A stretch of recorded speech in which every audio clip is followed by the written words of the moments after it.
What's up, Whoa That's Good fam? Welcome back to Whoa That's Good Wednesday. I hope everybody is having a great week. As always, it's about to get a lot better because we have an incredible guest on the podcast today. In fact, whenever I posted on Instagram and said, who do you want to see? There were several comments saying Sydney McLaughlin. And because you asked, actually before you even asked, I'd already DM'd her and I had asked her to be on the podcast. So when everyone said that, I was like, score.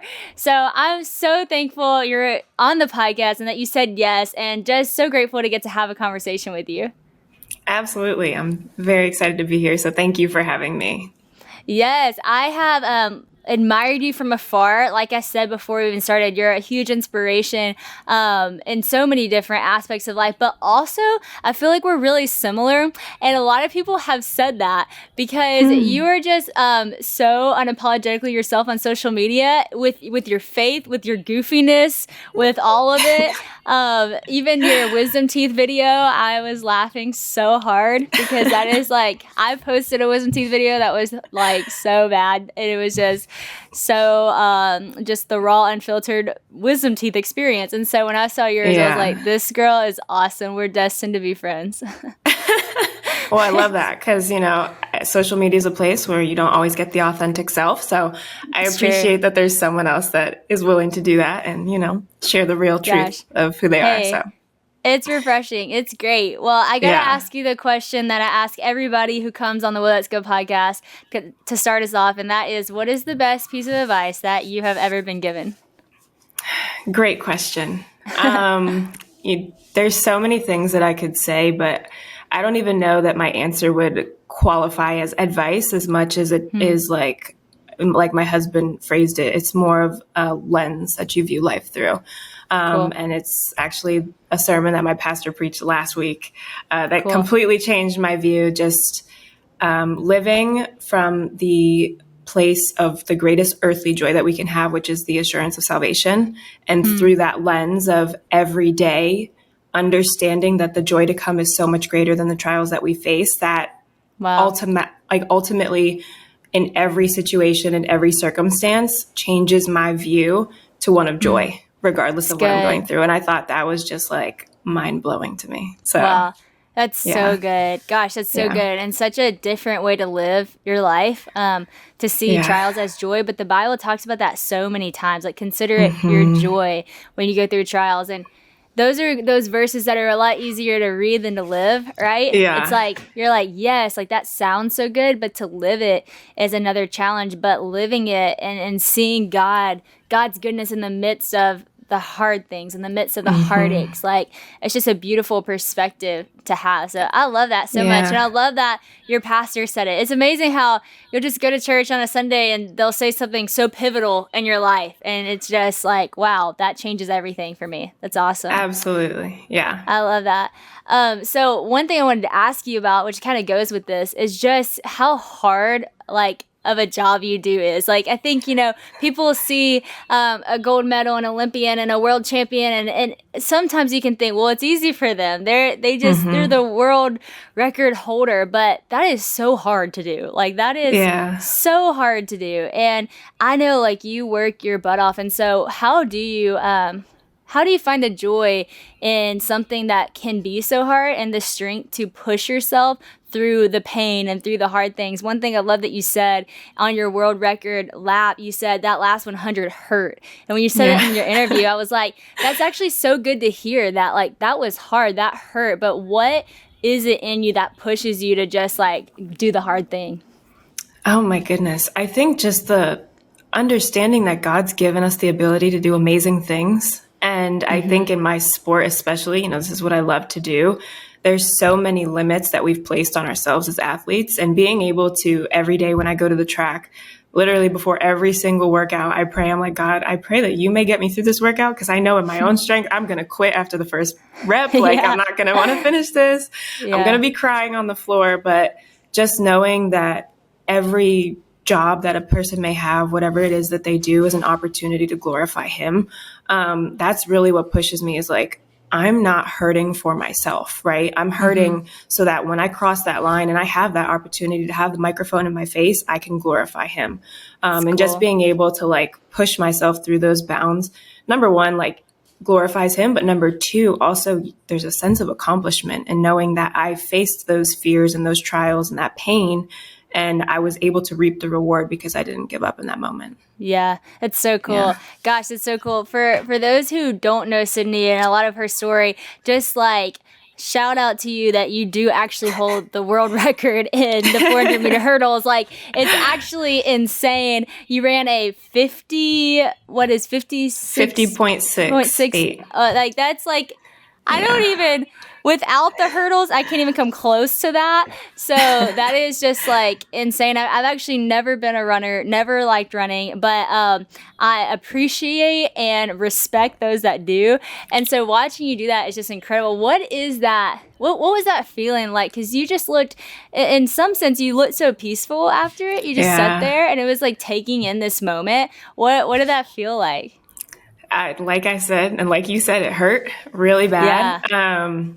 To go and do something that no one's ever done before, right? Like under Crazy. 51 seconds, it's a different mental beast. And, a lot of people ask me like, why don't you smile before the race? Everyone else is smiling when the camera comes on then. And I'm like, mentally, I'm preparing to do something that no one's done before. And it takes a lot of courage and it takes a lot of faith in God because I don't know if my body's going to be able to handle those last 100 meters, those last two hurdles, whatever it is. So for me, being able to really put my faith and trust in God and be able to execute the way that I did, crossing that line, I felt this sense of accomplishment, a little bit of letdown because obviously you always want to go a little bit faster. But I was very, very just grateful. And I remember just saying like, thank you, God, because the nerves and the energy and everything that went into that for months, that was a very anticipated race. And you pray about it so much, being able to see it really come to fruition under his guise. Like I had to sit in that moment. Number one, because I couldn't move, but number two, just because I really wanted to like soak it all in, That's real. That's so good. Gosh, I'm so glad you said that because I was actually thinking that I was watching the race and, everybody else, the camera's on them and they're like, hey, they do their little thing and the camera gets on you and you are so focused and you're almost like talking under your breath. And I was like, I wonder what she's thinking and feeling in that moment. But that's such a good, insight to say that actually is a moment that takes so much courage because it does. And to do something that no one's done, it really requires faith. And for you to say, in that moment, I needed the courage and the faith to believe that God's strength was going to shine through me and to run with me is really just a really cool thing to then see what you were able to do with that immediately give him the glory. It almost makes more sense even. I mean, obviously you're going to give God the glory, but it shows why you're so quick to because you're so dependent on him. And Absolutely. I think when you live in that place of dependency on him, you can't help but give him the glory because you look at it and you're like, no, I really could not have done that in my own strength. Absolutely. Cool. And the whole time leading up, my husband, he's so instrumental in this process. And, we picked a verse that was the verse of this meet, which was Hebrews 4:16. Let us come boldly to the throne of our gracious God. There we'll receive mercy and find grace to help us when we need it most. And I felt that race was me coming boldly to his throne and just no fear, being able to just approach him with all that I had. And he worked through me. And it was just a beautiful culmination of all that. So. I feel like everyone needs a kitchen space that they love to be in. Making it your own space and adding in your touch seriously will help you spend so much more time in the kitchen cooking or cleaning or hosting people. We are actually in the process of creating our dream home right now. It has been so much fun for Christian and I to just get to create what feels like us and looks like us and what we want to bring other people into. It's just been such a gift. So friend, if you want to create a kitchen space that you're going to absolutely love, then you need to go visit cabinetstogo.com to request their free custom 3D design and quote for a kitchen makeover that has that wow factor for a whole lot less than you'd think. The kitchen is truly the heart of the home, and I've even heard real estate experts say that upgrades to their kitchen are one of the best ways that you can add the most value to your home. Not to mention the most joy, am I right? Cabinetstogo.com is seriously a one-stop renovation destination. You probably saw them featured on HGTV's Dream Home, but they can also be a part of your dream home too. It is accessible to all. They have everything that you need from design to installation, and 200,000 cabinets in stock and ready to ship. So your wow kitchen can be ready in weeks, not months, which is great nowadays because it seems like everything takes forever. So definitely going to want to check that out. One of my favorite things about Cabinets to Go is seeing the before and after photos. I'm serious, the kitchens are so stunning and you can find so much inspiration in these photos. Plus they have transferable limited lifetime warranty, so you can't beat that. Right now, get a full custom 3D design of your new kitchen at cabinetstogo.com/whoa. That's a free custom 3D design of your new wow kitchen at cabinetstogo.com/whoa. That is awesome. I love it so much. Gosh, I have so many different directions I want to go. Eventually, I'm going to ask you about your husband and how y'all met because y'all are so cute. But first, just take us back to like what life was like before, you're an Olympic champion and world record holder. Like, what was it like growing up? What was your family like? And how did you even get into track in the first place?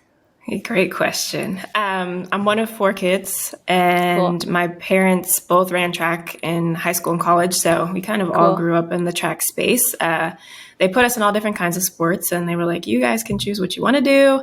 But honestly, all 4 of us fell in love with track. It was kind of just that freedom of being able to just run and feel the wind and, this sense of, I don't know, just lightness, and untouchability that kind of stuck with it. And, I grew up in a Christian household, and that, we were born and raised into it, our morals, values, and our faith. But it really wasn't actually until just a few years ago that I really started my relationship with the Lord, and it's kind of blossomed from there. So it's cool. So what was that like, really diving into relationship with the Lord? Because I've been talking about this a lot lately, how, you can know who God is, but until you really know him personally, I think that's when it changes your life, I talk about just this idea of whenever it becomes personal to you, when he becomes personal to you, that's whenever you really see your whole life change because you have a personal relationship. So therefore, every day is a day that you're walking with him. It's no longer just church on a Sunday or a scripture in your Instagram bio. It's all of who you are, Yeah. And so what was that personal moment like for you? When did it start to become super real? Great question. So even growing up in a Christian household, growing up going to church my whole life, I never truly had that intimate relationship. And I think a lot of it had to do kind of just with how church culture was growing up, and there was a lack of that intimacy. And I couldn't fully understand I grew up in the legalistic part of it and not so much the relational part. And I decided, I was like, if this is what it looks like and all these restrictions and rules, I was like, I'm going to wait till I'm older to give my life to Christ because I don't want to be restricted from my freedoms. So I went and lived a life of sin, and I tried to find all these things that I thought would fulfill me, including track. And year after year, time after time, none of them satisfied me. And I would get more and more low trying to reach and grab for things like social media and relationships to try to fill that void. And it got to actually COVID, and I lived alone, and it was just me and my dog, and every day being in that space of just unfulfillment by myself. I was like, there has to be something more to life than this, because even when I win races, I don't feel fulfilled. Even when I'm in relationships, I don't feel fulfilled.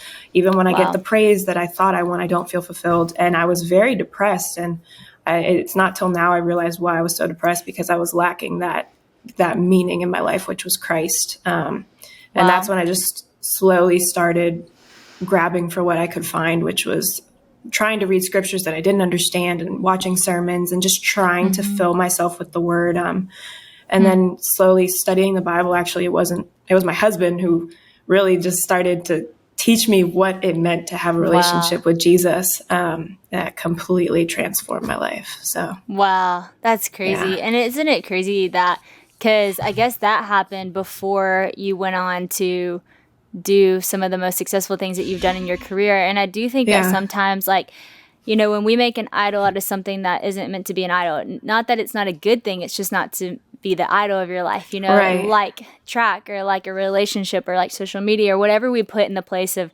God, whatever thing we put trying to get satisfaction other than really just the satisfaction of God's love in our life, it becomes an unhealthy thing. And it does become, it's no longer satisfying. It's no longer fulfilling, even if it's what you used to love. But what's cool is it's like when we are totally saturated and satisfied by God, it seems like the order of everything else in our life falls so perfectly into place and everything else begins to elevate.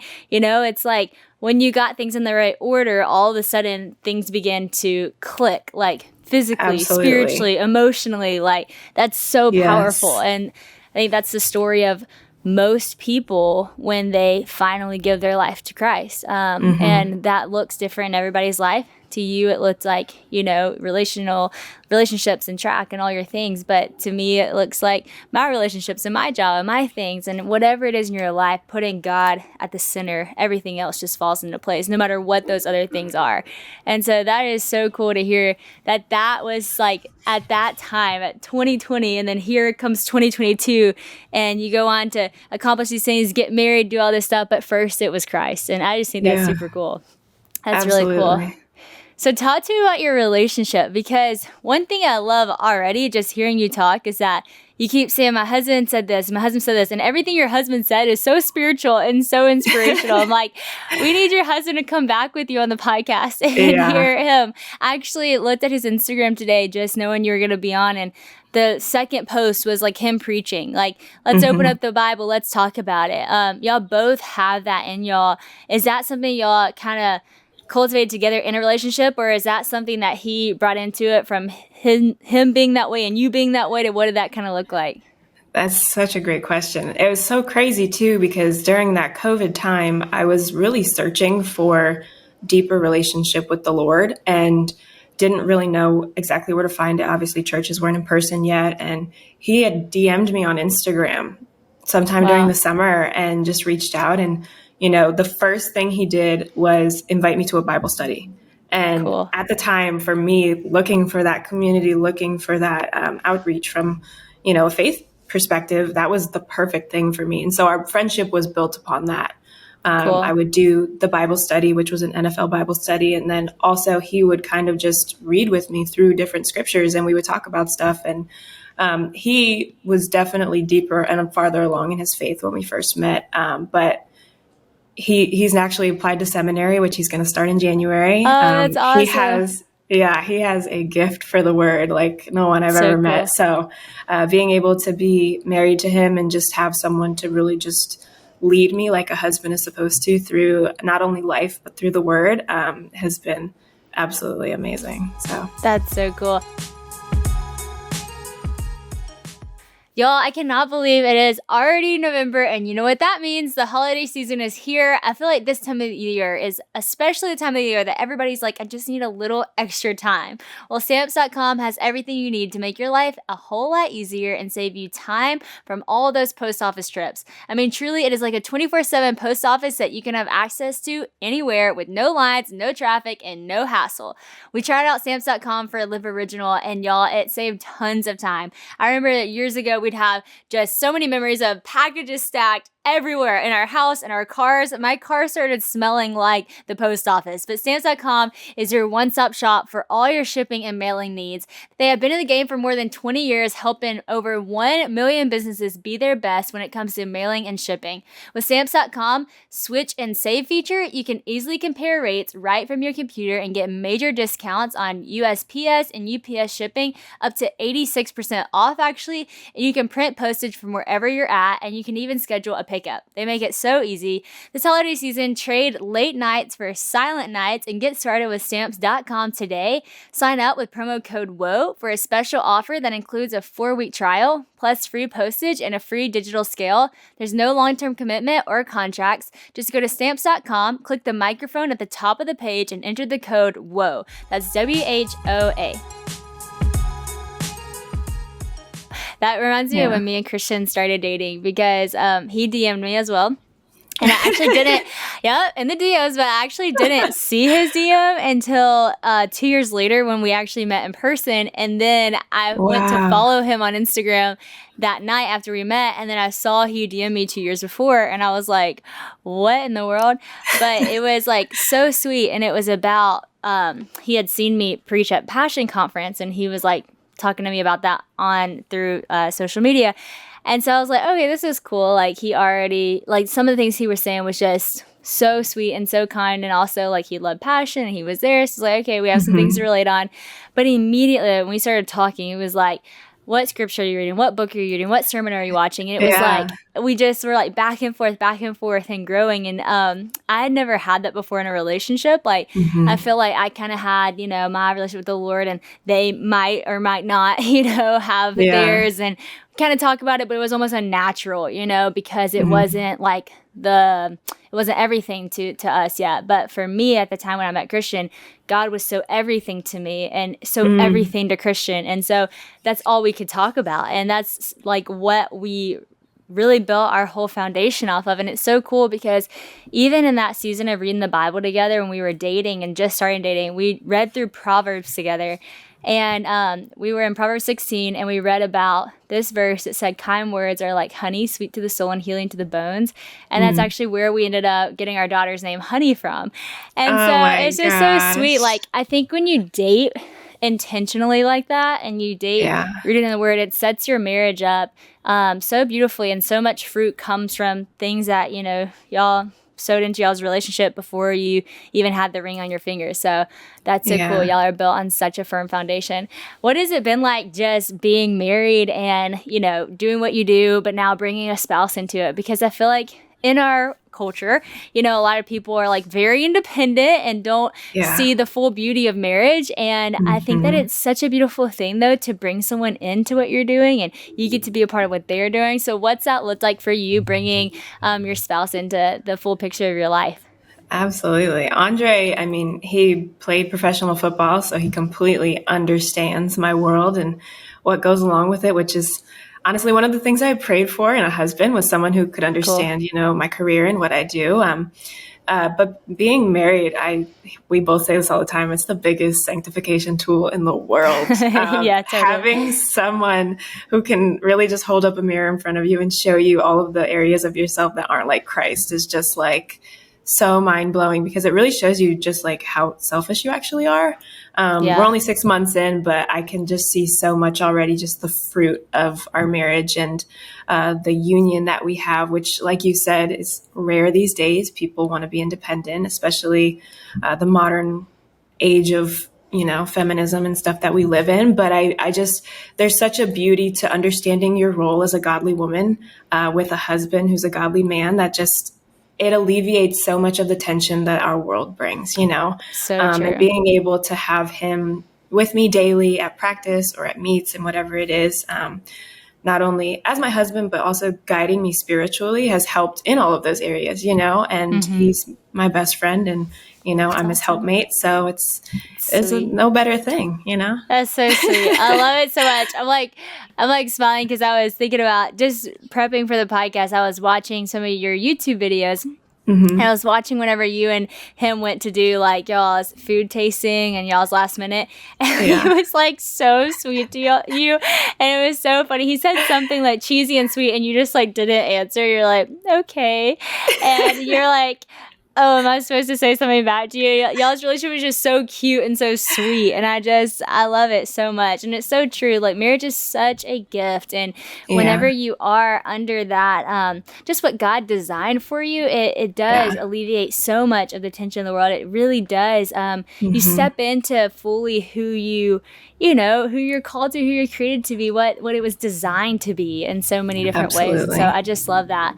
I mentioned social media earlier, and I want to talk about it because you really do such a great job with your social media. You have this great balance of this professionalism of like, here's what I do and what I'm really good at, and I'm going to show y'all because this is incredible and inspiring.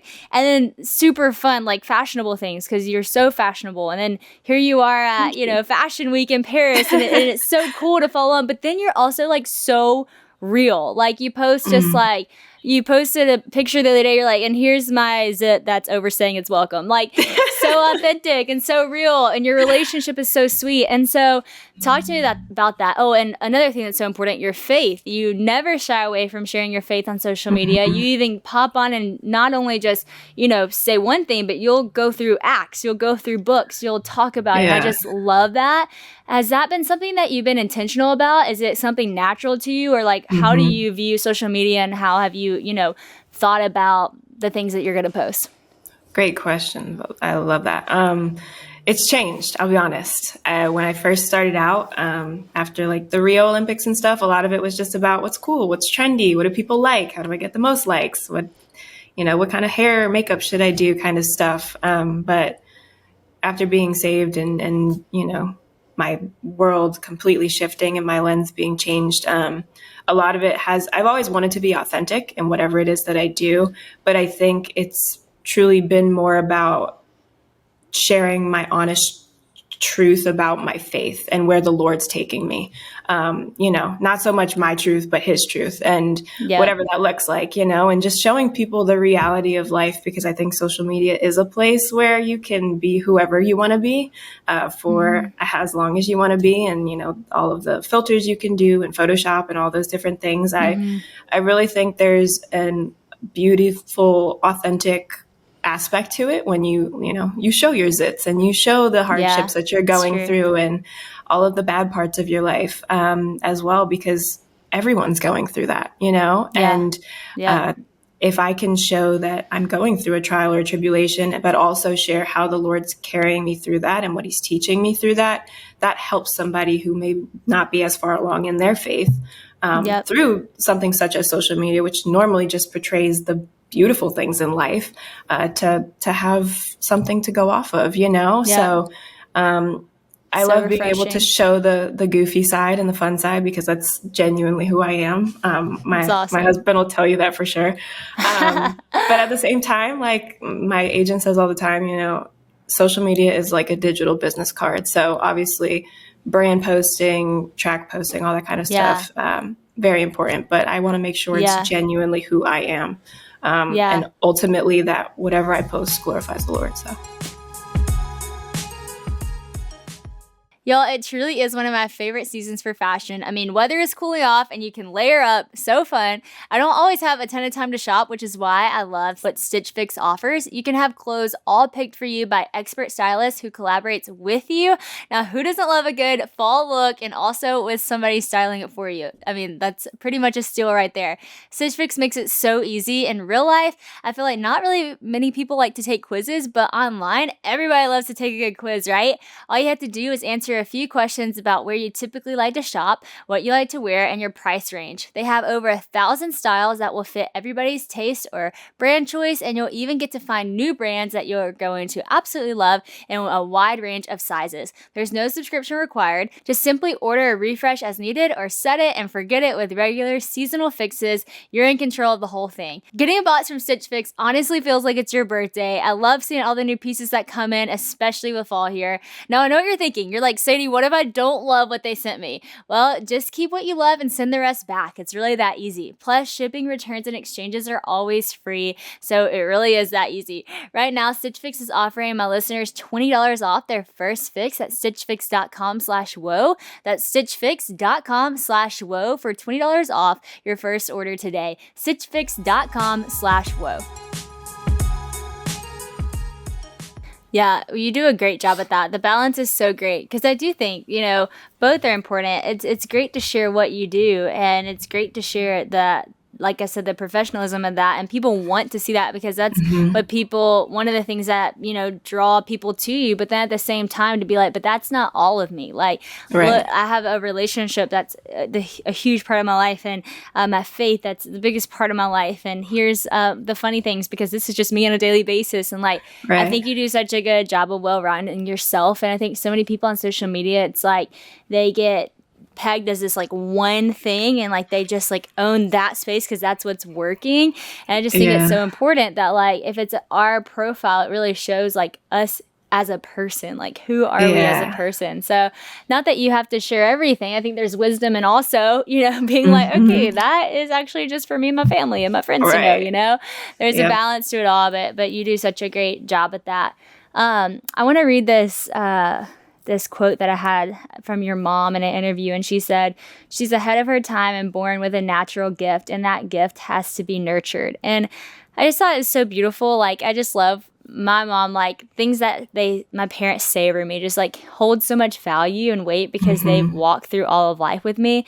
And for your mom to be like, she has this natural gift, but the gift has to be nurtured. Like, I know over so much of your life, like you've nurtured this gift, and not a lot of people get to see like the nurturing of it. I think that's one thing with social media, that everybody gets to see like the medal, but not like what the day-to-day process of nurturing something looks like and stewarding something. So what does like your day-to-day look like, you know, when you're training for something like breaking a world record? And is that something like, once you did that, is it something that you're still pushing yourself to do more, do something different, or where are you kind of now in the process? Yeah, doing something such as that and just the nurturing of the gift, it takes a group, it takes a family, you know? And I think that's the number one thing that I have around me is quality people to help nurture. I always say, like, and I tell, you know, young athletes, whether looking for a new coach or whatever it is, I'm like, you need someone who's going to care about you as a person before you as an athlete. Because if you, the person, is not okay, you, the athlete, will not be able to perform.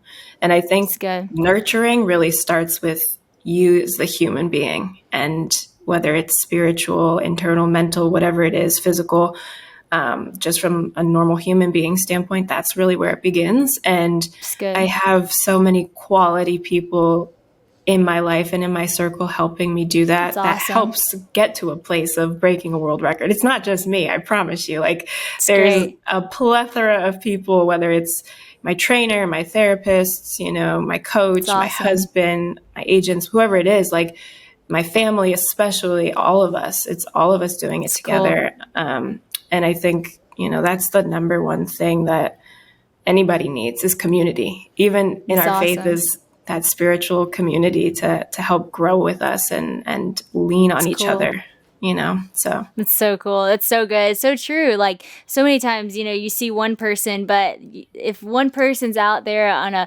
platform moment, they have 100 people behind them that got them there. It's so true. I love like the idea of just the body of Christ being a body. And actually, I interviewed Jen Johnson earlier today for the podcast, so I don't know if that won't be out yet, but what she said was so good. She said, you know, the body is built up of many parts, and some parts are meant to be more outward features, and some parts are meant to be inner things with our body, like our heart and our mind. Like, you can't see it, but it's so there, and that function is like literally bringing life to your body. But then there are other parts of your body that are your hands. Like me, I talk with my hands, is so expressive, or your facial expressions, and those are such huge parts of the body too. And it's not that one is necessarily greater than the other. They all need each other to make up the body. And it's the same way when it comes to a sport, when it comes to a work environment, when it comes to somebody's success, you know, is really can be credited to so many other people's gifting behind them.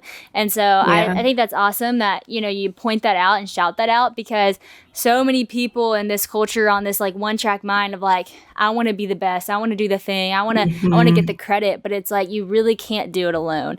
And so or you're not going to go as far as you want to doing it alone, that's for sure. Do you have anybody that you look up to, like in your field, or maybe it's in track, or maybe it's just something completely random that you look up to and it's kind of like mentored you through life?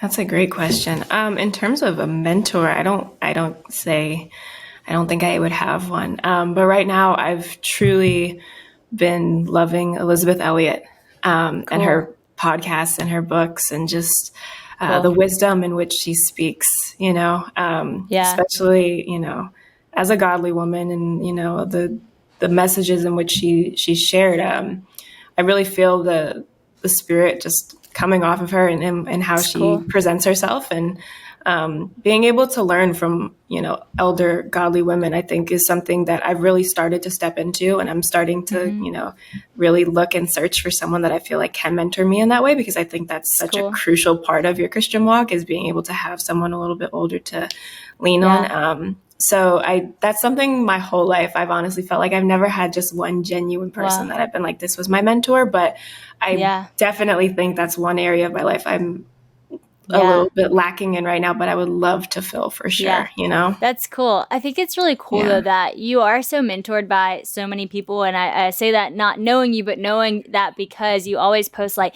here's the books I'm learning from. You even, I think, have a Yeah. highlight on your Instagram of books that you read and learned from. And, you know, Elizabeth or someone that you look up to that you dive into their messages, dive into their books. I think that is a gift in our generation with social media and books that we have and preaching and conferences and stuff is that we get to be mentored by so many people from afar. Like, you might not be able to Yeah. text her and be like, hey, let's go to coffee, but like, you can read a book and be mentored by the life that she lives, by her sharing it.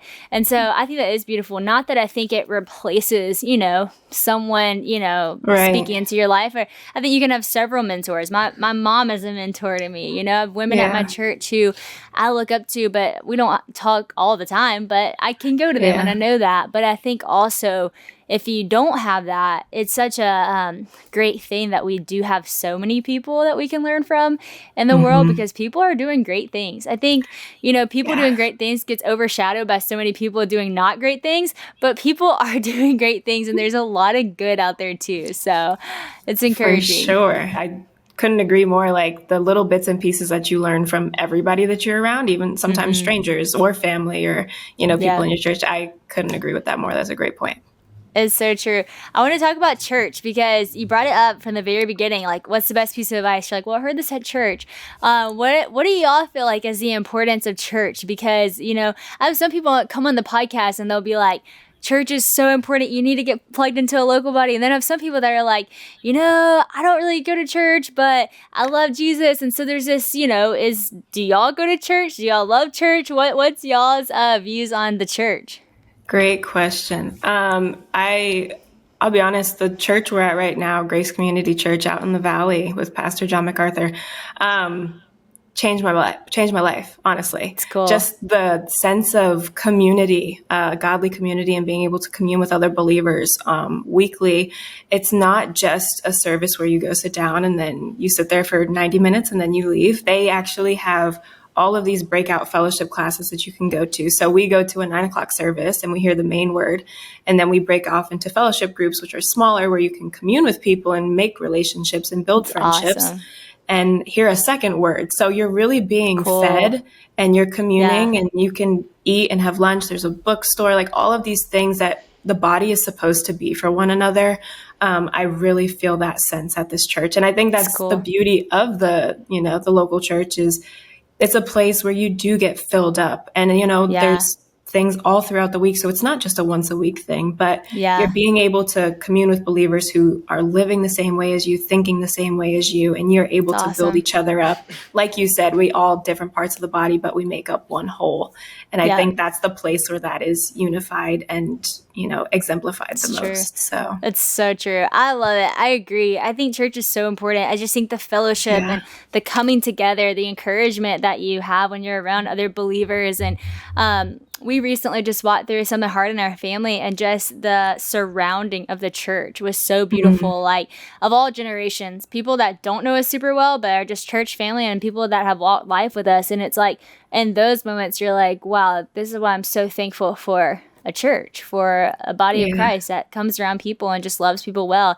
And then it's also good, like, even when you're not going through hard times and you're just going through life, just to have people and community and worship and a word. I mean, I think it's so important. And so I love that. Right when you said that from the beginning, I was like, so cool. Love it. Yes. So, I mean, I hate to say what's next, because when people ask me what's next, I'm like, well, what's now is good, you know, like what's going on now is fine. But what are you working on? What are you dreaming about? You know, after accomplishing something so big, how do you even find the inspiration to keep dreaming? Are you one that's like, let's go harder, let's go further? Or are you like, we did it? Like, where's your heart? It's a little bit of both. I'll be honest. It was a little hard after that race, kind of just to come back and be like, okay, what is there left to do, you know?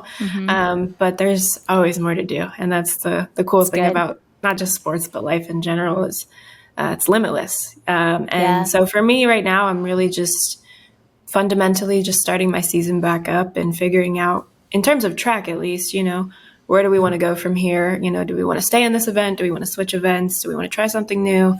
all of that is still kind of up in the air.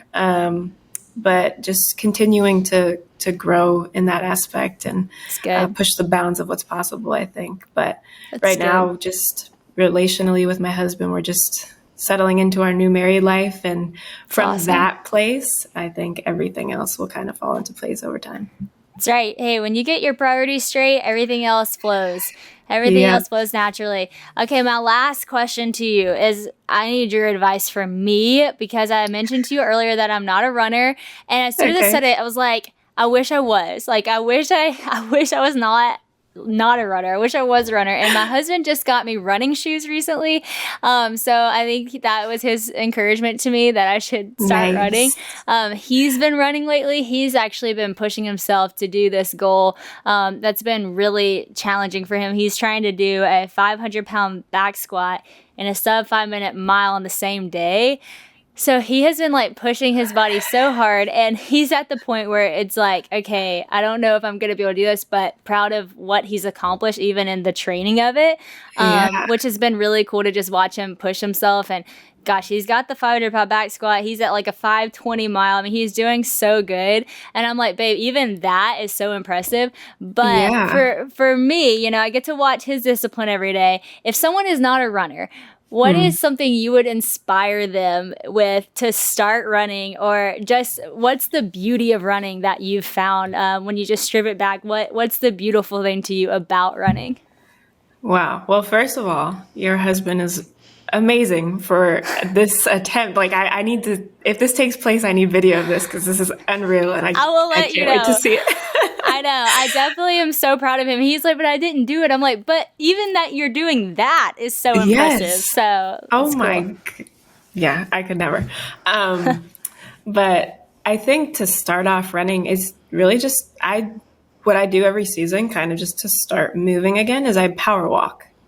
And then I work my way up. So, you know, whether it's on a treadmill, whether it's outside, or finding a nice little hill that you like, it's starting off small, which is walking, and then speed walking, and then adding a little jog in, you know, and making sure, I think number one, a lot of people have discomfort with running. It's because the shoes that they're wearing.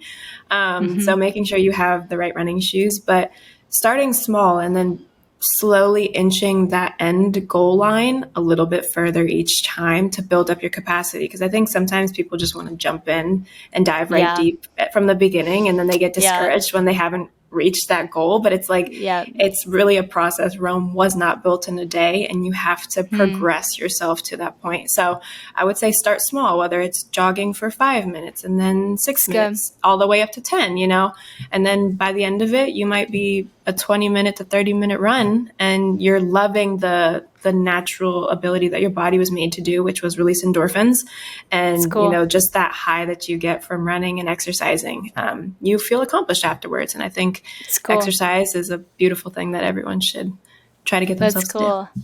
I love that. That's actually so encouraging, because I love to exercise. I just have never been a runner, but I love to go on walks, and I like to power walk. But every time this is like, when you were saying this was like, that is so me. Every time I've been like, I'm going to start running, I just go outside and try to start running. And then I'm like dying, you know, like this is not fun at all. So I just, you know, work my way up. And that's actually really encouraging. And that's true for all things in life. Life's a process. So many times we want that instant gratification of accomplishing something, but most all accomplishments take time. They take process. They take really going through the training and the hard work. But man, that's what makes it, you know, such an accomplishment. That's what makes it so beautiful. And so that's so good. You truly are such an inspiration. And just even talking to you has made me appreciate who you are so much more. I have loved getting to know about your relationship and your love for the word, and just your discipline to your sport and to your job. And I'm so grateful people are going to get to listen to this. It's so cool to just get to know the person behind all that you do. And I'm just so encouraged by you. So thanks for being on the podcast. Thank you so much for having me. And it's been a pleasure getting to know you as well. So thank you. So good.